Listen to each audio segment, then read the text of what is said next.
Dear students, അടുത്തതായിട്ട് നമ്മൾ പറയുന്ന ബേസിക് കൺസെപ്റ്റ്സ് ഇൻ ലാബ് MLT-യിലത്തെ യൂണിറ്റ് 2-ലെ ലാസ്റ്റ് പോർഷൻസ് ആണ്.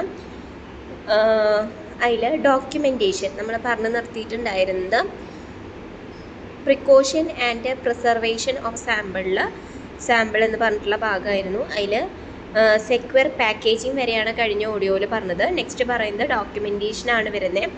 ഡോക്യുമെൻറ്റേഷൻ എന്ന് പറയുമ്പോൾ നമ്മൾ ഡീറ്റെയിൽഡ് പാക്കിംഗ് ലിസ്റ്റിൻ്റെ ഒരു ഡോക്യുമെൻറ്റേഷൻ നമുക്ക് എന്താണ് നമ്മൾ കൊടുക്കുന്ന സാമ്പിളിന് പുറത്ത് നമ്മൾ എഴുതിയിട്ടുണ്ടായിരിക്കണം. അതുപോലെ തന്നെ provide emergency contact information in case issue arise during transport. അതുപോലെ തന്നെ എമർജൻസി കോൺടാക്റ്റ് നമ്പേഴ്സും നമ്മൾ വെക്കേണ്ടതാണ്. കാരണം എന്തെങ്കിലും പ്രശ്നങ്ങൾ ആ സാമ്പിളിന് ഉണ്ടായി കഴിഞ്ഞിട്ടുണ്ടെങ്കിൽ പെട്ടെന്ന് തന്നെ നമുക്ക് വിളിക്കുന്നതിന് വേണ്ടിയിട്ടാണ് എമർജൻസി കോൺടാക്റ്റ് ഇൻഫർമേഷൻ നമ്പേഴ്സൊക്കെ നമ്മളതിന് പുറത്ത് വയ്ക്കുന്നത്. നെക്സ്റ്റ് പറയുന്നത് കംപ്ലയിൻറ്റ്സ് വിത്ത് റെഗുലേഷനാണ്.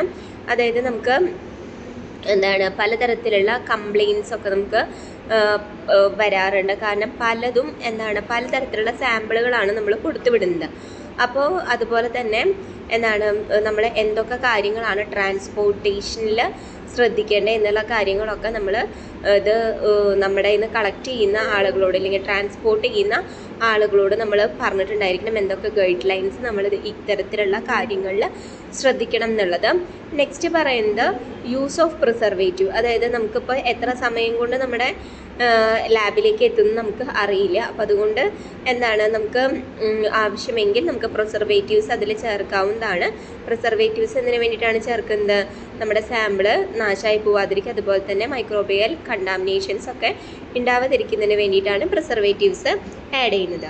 നെക്സ്റ്റ് പറയുന്നത് chain of custody. Chain of custody എന്ന് പറയുന്നത് നമുക്ക് എന്താണ് എപ്പോഴും നമുക്ക് ഈ ഒരു സാമ്പിളിനെ ട്രേസ് ചെയ്യുന്നതിന് വേണ്ടിയിട്ടുള്ള എന്തെങ്കിലും ഒരു സംവിധാനം നമ്മൾ ഉണ്ടാക്കിയിരിക്കണം. നമ്മുടെ സാമ്പിൾ എവിടം വരെ എത്തി, അതുപോലെ തന്നെ നമുക്ക് എത്ര ദിവസം കഴിഞ്ഞിട്ടുണ്ടെങ്കിൽ അതിൻ്റെ റിസൾട്ട് കിട്ടും എന്നുള്ള കാര്യങ്ങളെക്കുറിച്ച് ഒരു ഗൈഡ് ലൈൻസ് നമുക്ക് ഉണ്ടായിരിക്കണം. നെക്സ്റ്റ് പറയുന്നത് കമ്മ്യൂണിക്കേഷനാണ്. നമ്മൾ കമ്മ്യൂണിക്കേഷനിൽ പറയുന്നത് നമുക്ക് ഈ നമ്മുടെ സാമ്പിള് ട്രാൻസ്പോർട്ട് ചെയ്യുന്ന ആളോട് എന്ന് പറഞ്ഞിട്ടുണ്ടായിരിക്കണം നമ്മുടെ നേച്ചർ ഓഫ് സാമ്പിൾ, ഏത് തരത്തിലുള്ള സാമ്പിളാണിത്, അതുപോലെ തന്നെ ഇത് ഹാൻഡിൽ ചെയ്യുമ്പോൾ എന്തൊക്കെ കാര്യങ്ങൾ ശ്രദ്ധിക്കണം എന്നുള്ളത് പറഞ്ഞിട്ടുണ്ടായിരിക്കണം. അതുപോലെ തന്നെ laboratory regarding the expected condition of sample upon arrival. അതായത് ഞങ്ങൾ ഇത്തരത്തിലുള്ളൊരു സാമ്പിളാണ് തന്നുവിടുന്നത്, അതായത് അതിനെ നമ്മളൊന്ന് കാണിച്ചു കൊടുക്കണം. നമ്മൾ കാരണം ഇന്ന കാര്യങ്ങളൊക്കെ ശ്രദ്ധിച്ചില്ലെങ്കിൽ ഇതിൽ ഇത്രയും വ്യത്യാസങ്ങൾ ഉണ്ടാവും എന്നുള്ള കാര്യങ്ങളൊക്കെ നമ്മൾ കൃത്യമായിട്ട് ഈ ഒരു ട്രാൻസ്പോർട്ട് ചെയ്യുന്ന ആളോട് പറഞ്ഞിട്ടുണ്ടായിരിക്കണം. നെക്സ്റ്റ് പറയുന്നത് ഇൻഷുറൻസ് ആണ്. അതിൽ നമ്മൾ പറയുന്നത് consider ensuring valuable or irreplaceable sample to mitigate financial risk associated with potential loss of damage during transport. അപ്പോൾ നമുക്കിത് റീപ്ലേസ് ചെയ്യാനൊക്കെ ആയിട്ട് പറ്റാത്ത സാമ്പിളുകളൊക്കെ അയച്ചിട്ടുണ്ടെങ്കിൽ നമുക്ക് എന്താണ് ഇതിന് നമുക്ക് വീണ്ടും ചിലവ് കൊടുക്കുക എന്നുള്ളത് എന്താണ് ഇല്ലെങ്കിൽ പേഷ്യൻറ്റിൻ്റെ നിന്ന് നമ്മൾ പൈസ വാങ്ങിക്കുക എന്നുള്ളത് നമുക്ക് ചെയ്യാനായിട്ട് പറ്റില്ല, നമ്മുടെ ശ്രദ്ധക്കുറവ് കൊണ്ടാണ്. അപ്പോൾ അതുകൊണ്ട് ആ ഒരു പൈസ നമ്മൾ തിരിച്ചു കൊടുക്കേണ്ട ആവശ്യം ഉണ്ട്. അതുപോലെ തന്നെ remember the specific precaution may വാരി depending on the nature of sample and the analysis requirement. Always consult relevant guidelines and regulations specific to your field or industry. അപ്പോൾ നമ്മൾ എന്താണ് നമ്മൾ കറക്റ്റായിട്ട് ഈ ട്രാൻസ്പോർട്ട് ചെയ്യുന്ന ആളോട് ഗൈഡ് ലൈൻസ് പറഞ്ഞിട്ടുണ്ടെങ്കിൽ അത് കറക്റ്റ് രീതിയിൽ ചെയ്തില്ലെങ്കിൽ ഇന്ന പ്രശ്നങ്ങളാണ് വരിക എന്നുള്ള കാര്യങ്ങളൊക്കെ നമ്മൾ പറയേണ്ടതാണ്. നെക്സ്റ്റ് പറയുന്നത് basics of the first aid ആണ്. നമ്മൾ ഫസ്റ്റ് എയ്ഡ് എന്തിനു വേണ്ടിയിട്ടാണ് കൊടുക്കുന്നത്? നമ്മളൊരു ഇഞ്ചേർഡ് ആയിട്ടുള്ള പേഴ്സണിന് സഡൻ ആയിട്ട് നമുക്ക് അതായത് പേഴ്സണിന് നമ്മൾ പെട്ടെന്ന് കൊടുക്കുന്ന ഒരു ഹെൽത്ത് കെയർ ആണ് എന്ന് പറയുന്നത് ഫസ്റ്റ് എയ്ഡ് എന്ന് നമ്മൾ പറയുന്നത്. ഈ ഫസ്റ്റ് എയ്ഡിൽ നമുക്ക് എന്തൊക്കെ കാര്യങ്ങൾ വരുന്നുണ്ട്? The primary goal of first aid is to preserve life, നമ്മുടെ ലൈഫിനെ സേവ് ചെയ്യുക എന്നുള്ളതും, അതുപോലെ തന്നെ നമ്മുടെ ആ ഒരു കണ്ടീഷൻ ഇല്ലെങ്കിൽ നമുക്ക് ആ ഒരു ഇഞ്ചറി പറ്റി കിടക്കുന്ന ആ ഒരു കണ്ടീഷൻ വേഴ്സൺ ആവാതിരിക്കുന്നതിന് വേണ്ടിയിട്ടും അതുപോലെ തന്നെ പെട്ടെന്ന് റിക്കവറി ലഭിക്കുന്നതിനും വേണ്ടിയിട്ടാണ് നമ്മൾ ഫസ്റ്റ് എയ്ഡ് ചെയ്യുന്നത്. ഇനി നമുക്ക് കുറച്ച് ബേസിക് പ്രിൻസിപ്പിൾസ് നമ്മുടെ ഫസ്റ്റ് എയ്ഡിന് ഉള്ളതാണ് തന്നിരിക്കുന്നത്. ഒന്നാമത് പറയുന്നത് assess the situation. Assess the സിറ്റുവേഷനിൽ വരുന്നത് നമ്മൾ കറക്റ്റായിട്ട് ഫസ്റ്റ് എയ്ഡ് കൊടുക്കുന്ന ആളുകൾ നമ്മുടെ സേഫ്റ്റിയാണ് ആദ്യം നോക്കേണ്ടത്. നമ്മുടെ സേഫ്റ്റി നോക്കിയിട്ടാണ് നമ്മളെന്താണ് നമ്മുടെ ഇഞ്ചേർഡ് ആയിട്ടുള്ള പേഴ്സണിൻ്റെ അടുത്തേക്ക് നമ്മൾ ചെല്ലേണ്ടത്. ഇപ്പോൾ ഷോക്ക് അടിച്ച് കിടക്കുന്ന ഒരാളാണെന്ന് വെച്ചിട്ടുണ്ടെങ്കിൽ നമുക്ക്, അതായത് ഫസ്റ്റ് എയ്ഡ് കൊടുക്കുന്ന ആൾക്ക് ഷോക്ക് അടിക്കുമോ അടിക്കാതിരിക്കാനായിട്ടുള്ള കാര്യങ്ങൾ നമ്മൾ ശ്രദ്ധിച്ചിട്ട് വേണം എന്ത് ചെയ്യുന്നതിന് വേണ്ടിയിട്ട് അയാളെ നമ്മൾ ശുശ്രൂഷിക്കാനായിട്ട് ചെല്ലാനായിട്ട്. അതുപോലെ തന്നെ check for any potential dangers or Hazard in the environment. അതുപോലെ തന്നെ ആ ഒരു എൻവയോൺമെൻറ്റിൽ എന്തെങ്കിലും പൊട്ടൻഷ്യൽ ഡേഞ്ചേഴ്സ് ഉണ്ടോ, അതുപോലെ തന്നെ ഹസാർഡസ് ആയിട്ടുള്ള എന്തെങ്കിലും ഒരു എൻവയോൺമെൻറ്റ് അവിടെ ഉണ്ടോ എന്നുള്ളത് നമ്മൾ ചെക്ക് ചെയ്യണം. പിന്നെ പറയുന്നത് ചെക്ക് ഫോർ റെസ്പോൺസീവ്നെസ് ആണ് പറയുന്നത്. ചെക്ക് ഫോർ റെസ്പോൺസീവ്നെസ് എന്ന് പറയുന്നത് gently take the person and ask loudly are you okay to check the responsiveness. അതായത് നമുക്ക് പേഷ്യൻ്റ് റെസ്പോൺസ് ചെയ്യുന്നുണ്ടോ എന്നുള്ള കാര്യം നമ്മൾ ശ്രദ്ധിക്കണം. അപ്പോൾ ഓക്കെ ആണോ, ആർ യു ഓക്കെ എന്ന് ചോദിച്ചു കഴിഞ്ഞിട്ടുണ്ടെങ്കിൽ അത് ഒന്ന് കേൾക്കാനായിട്ട് ആ ഒരു പേഷ്യൻറ്റിന് പറ്റുന്നുണ്ടോ എന്നുള്ള കാര്യങ്ങൾ നമ്മൾ ശ്രദ്ധിക്കേണ്ടതാണ്. ഇത്രയാണ് നമ്മുടെ നമ്മുടെ ബേസിക്സ് ഓഫ് ദ ഫസ്റ്റ് എയ്ഡിൽ സെക്കൻഡാമത്തെ പോയിന്റ് പറയുന്നത്. മൂന്നാമത് പറയുന്നത് കോൾ ഫോർ ഹെൽപ്പാണ്.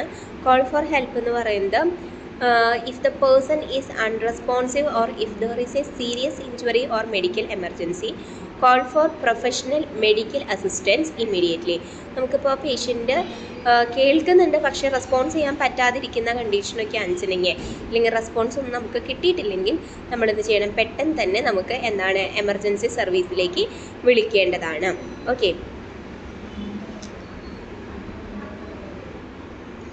അടുത്തതായിട്ട് നമുക്ക് പറയാനായിട്ടുള്ളത് ABC ഓഫ് ഫസ്റ്റ് എയ്ഡ് ആണ്. അതായത് നമ്മുടെ ഫസ്റ്റ് എയ്ഡിൻ്റെ ABC എന്ന് പറയുന്നത് എന്തൊക്കെ കാര്യങ്ങളെയാണ് സൂചിപ്പിക്കുന്നതെന്നാണ് പറയുന്നത്. A for airway, B for breathing, C for circulation. A for airway എന്ന് പറയുന്നത് നമ്മുടെ പേഴ്സൻ്റെ എയർവേ നമുക്ക് ക്ലിയർ ആണോ എന്നുള്ളതാണ് നമ്മൾ ആദ്യം ചെക്ക് ചെയ്യേണ്ട കാര്യം. അതായത് ശ്വാസം എടുക്കാനായിട്ടൊന്നും പറ്റിയിട്ടില്ലെന്ന് വെച്ചിട്ടുണ്ടെങ്കിൽ നമ്മൾ അവരുടെ ഹെഡ് കുറച്ച് ബാക്കിലോട്ടാക്കി കഴിഞ്ഞിട്ട് നമ്മുടെ വായ തുറന്നു പിടിച്ച് കഴിഞ്ഞിട്ട് നമ്മൾ അതായത് മൗത്ത് ടു മൗത്ത് നമ്മൾ എന്ത് കൊടുക്കേണ്ടതാണ്, നമ്മൾ ശ്വാസം കൊടുക്കേണ്ടതാണ്. അതുപോലെ തന്നെ നെക്സ്റ്റ് പറയുന്നത് ഫോർ ബ്രീത്തിങ് ആണ്. ബ്രീത്തിങ് എന്ന് പറയുമ്പോൾ നമുക്ക് പേഴ്സൻ്റെ ബ്രീത്തിങ് നമ്മൾ ശ്രദ്ധിക്കണം. അതുപോലെ തന്നെ നമുക്ക് ആവശ്യമെങ്കിൽ CPR നമ്മൾ കൊടുക്കണം. അതായത് ശ്വാസം എടുക്കാനായിട്ട് പേഷ്യൻറ്റിന് പറ്റുന്നില്ലെങ്കിൽ CPR എന്ന് പറഞ്ഞാൽ കാർഡിയോ പൾമണറി റെസിറ്റേഷൻ നമ്മൾ കൊടുക്കേണ്ടതാണ്. നെക്സ്റ്റ് പറയുന്നത് ഫോർ സർക്കുലേഷൻ. എന്ന് പറയുമ്പോൾ നമുക്ക് സർക്കുലേഷൻ നമുക്ക് പൾസ് നമ്മൾ നോക്കുക. പൾസ് ഇല്ലെന്ന് വെച്ചിട്ടുണ്ടെങ്കിൽ നമ്മളെന്താണ് ചെസ്റ്റ് കംപ്രഷൻസ് നമ്മൾ ചെയ്യുക. പിന്നെ നെക്സ്റ്റ് പറയുന്നത് കൺട്രോൾ ബ്രീത്തിങ് ആണ് വരുന്നത്. കൺട്രോൾ ബ്ലീഡിങ്ങിന് നമുക്ക് എങ്ങനെ കൺട്രോൾ ചെയ്യുക എന്നുള്ളതാണ്. നന്നായി ബ്ലീഡ് ചെയ്യുന്നുണ്ടെന്ന് വെച്ചിട്ടുണ്ടെങ്കിൽ നമ്മളവിടെ ഒരു ക്ലീൻ ആയിട്ടുള്ള ക്ലോത്തോ അല്ലെങ്കിൽ ബാൻഡേജ് വെച്ചിട്ട് നന്നായി അമർത്തി പിടിക്കുക. അതുപോലെ തന്നെ elevate the injured limb if possible. അതുപോലെ നമുക്കത് കൂടുന്നുണ്ടെന്ന് വെച്ചിട്ടുണ്ടെങ്കിൽ നമ്മളത് കൂടുതൽ കെട്ടിവെക്കുന്നതിന് വേണ്ടിയിട്ട് അല്ലെങ്കിൽ നമുക്ക് അമർത്തി പിടിക്കുന്നതിനൊക്കെ വേണ്ടിയിട്ട് നിങ്ങൾ ശ്രദ്ധിക്കുക. പിന്നെ ട്രീറ്റ് ഷോക്കിനെ നമുക്ക് ട്രീറ്റ് ചെയ്യുന്നതിന് വേണ്ടി എന്താണ് ചെയ്യാനായിട്ട് പറ്റുക, നമുക്ക് പേഴ്സൻ്റെ ശരീരം നമ്മൾ നന്നായി ചൂടാക്കി കൊടുക്കുക. പിന്നെ സ്പൈനൽ ഇഞ്ചുറീസ് ഒന്നും തന്നെ സംഭവിച്ചിട്ടില്ലെങ്കിൽ അവരുടെ കാലൊന്ന് ജസ്റ്റ് ഒന്ന് പൊക്കി കൊടുക്കുക, നമ്മുടെ സർക്കുലേഷൻസ് ഒക്കെ ഒന്ന് റെഡി ആവുന്നതിന് വേണ്ടിയിട്ട്. പിന്നെ വരുന്നത് നെക്സ്റ്റ് പറയുന്നത് റീഅഷ്വർ ആൻഡ് കാം ദ പേഴ്സൺ. അതുപോലെ വീണ്ടും നമ്മൾ പേഴ്സണിനെ ഒന്ന് കാം ചെയ്യുന്നതിന് വേണ്ടി, ഒന്ന് ശാന്തമാക്കുന്നതിന് വേണ്ടി നമ്മൾ ശ്രദ്ധിക്കാം. നെക്സ്റ്റ് പറയുന്നത് പ്രൊവൈഡ് കംഫർട്ട് ആൻഡ് റീഅഷ്വറൻസ് ആണ് പറയുന്നത്. നമ്മൾ പേഴ്സണിൻ്റെ ഒപ്പം തന്നെ നിന്ന് കഴിഞ്ഞിട്ട് അവരുടെ ഒപ്പം നിന്ന് അവർക്കൊരു കംഫർട്ട് സോൺ ഉണ്ടാക്കി കൊടുക്കുക. അതുപോലെ തന്നെ അവരെ ഒന്ന് ശാന്തമാക്കുക. അതുപോലെ എന്തെങ്കിലും ഹെൽപ്പൊക്കെ പേഷ്യൻറ്റിന് ആവശ്യമുണ്ടെങ്കിൽ നമ്മൾ ചെയ്ത് കൊടുക്കുക. നെക്സ്റ്റ് പറയുന്നത് ഒരു ബേണിംഗ് ആണ് സംഭവിച്ചു വെച്ചിട്ടുണ്ടെങ്കിൽ അതിനെങ്ങനെ മാനേജ് ചെയ്യാമെന്ന് വെച്ചിട്ടുണ്ടെങ്കിൽ, മൈനർ ബേൺസ് ഒക്കെ ആണെന്ന് വെച്ചിട്ടുണ്ടെങ്കിൽ നമ്മൾ ആദ്യം തന്നെ ആ ഒരു എഫക്റ്റഡ് ഏരിയയിൽ നമ്മൾ കൂൾ ചെയ്യുക. റണ്ണിങ് ടാപ്പ് വാട്ടർ ഉപയോഗിച്ച് നമ്മൾ കൂൾ ചെയ്യാനായിട്ട് ശ്രദ്ധിക്കുക. നമ്മൾ ഒരിക്കലും നല്ല ഐസോ അല്ലെങ്കിൽ വളരെ തണുത്ത വെള്ളമൊന്നും ആ ഒരു പൊള്ളിയ ഭാഗത്തോട്ട് ഒഴിക്കാനായിട്ട് പാടില്ല. പിന്നെ ബേൺ ചെയ്ത ഭാഗം നമ്മൾ ഒരു സ്റ്റെറൈലായിട്ട് ഉള്ള നോൺ സ്റ്റിക്കി ബാൻഡേജ് ഉപയോഗിച്ചിട്ട് കവർ ചെയ്യാനായിട്ട് ശ്രദ്ധിക്കുക. നെക്സ്റ്റ് പറയുന്നത് സ്പ്ലിൻറ്റിങ് ആൻഡ് ഇമ്മൊബിലൈസേഷൻ ആണ് വരുന്നത്. ഇമ്മൊബിലൈസേഷൻ ഫ്രാക്ചേഴ്സ് എന്നൊക്കെ പറയുമ്പോൾ അവിടെ നമുക്ക് എന്താണ് നമുക്ക് ഇമ്മൊബിലൈസ് ആക്കുക, അതായത് നമ്മൾ അങ്ങോട്ടും ഇങ്ങോട്ടൊക്കെ അനക്കാതിരിക്കുക. ഇപ്പോൾ എല്ലൊക്കെ ഒടിഞ്ഞിട്ടുണ്ടെങ്കിൽ നമ്മളെന്താണ് അവിടെ നീര് വെച്ചിട്ടുണ്ടായിരിക്കും. അപ്പോൾ പരമാവധി ആ ഒരു ഭാഗം അനക്കാതിരിക്കാൻ ശ്രദ്ധിക്കേണ്ടതാണ്.